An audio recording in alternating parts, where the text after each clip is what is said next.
Perched alongside the restless Pacific Ocean is the Monterey Bay Aquarium.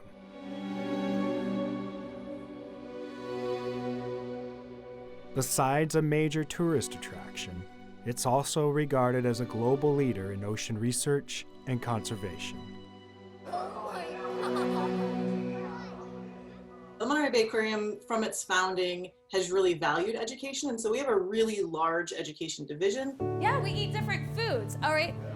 Since 1984, the aquarium has been offering educational programs for students in preschool through 12th grade, providing everything from after-school programs to guided field trips.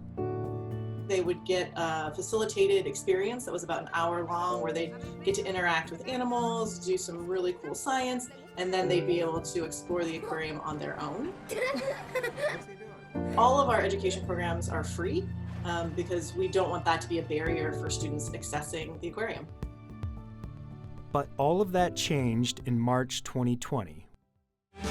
We're back with a special report tonight. The Monterey Bay Aquarium is one of the most recognized tourist attractions in the country, but even they are not immune to the pandemic and now hoping for a better tomorrow. The aquarium was forced to close its doors to visitors. But the staff continues to carry on the Institute's mission. What we knew was that we wanted to continue connecting with students, and we wanted to continue engaging with students. Katie Scott has been the force behind building the aquarium's robust online curriculum and has made it possible for students to experience the aquarium from their homes by providing online courses and virtual tours.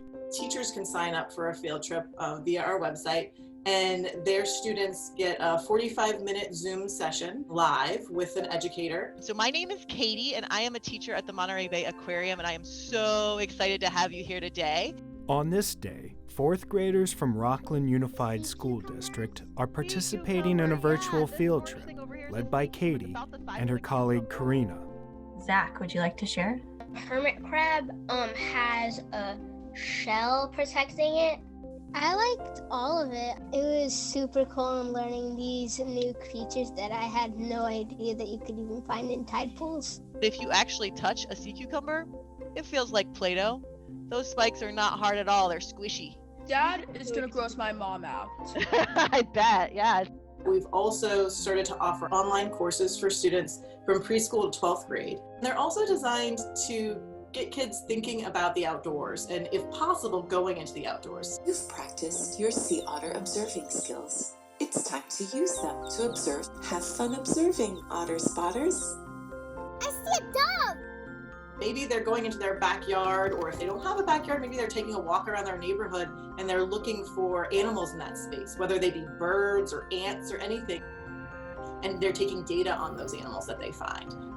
We're asking students to think like scientists and do the same types of things that scientists do.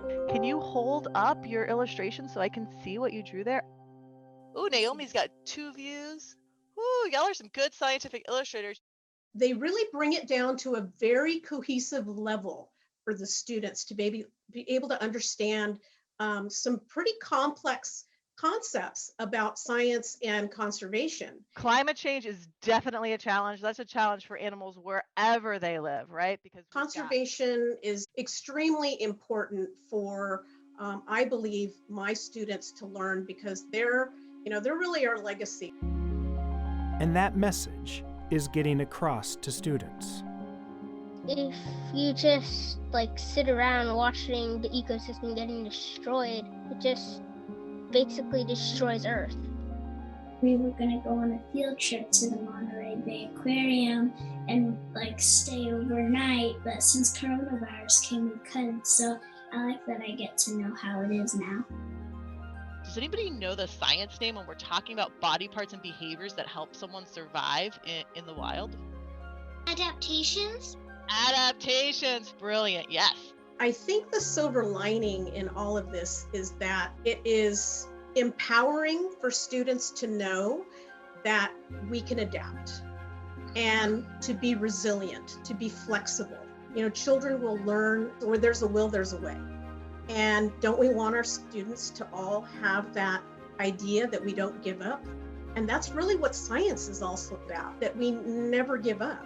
We're all going through a shared trauma right now. This is really difficult times.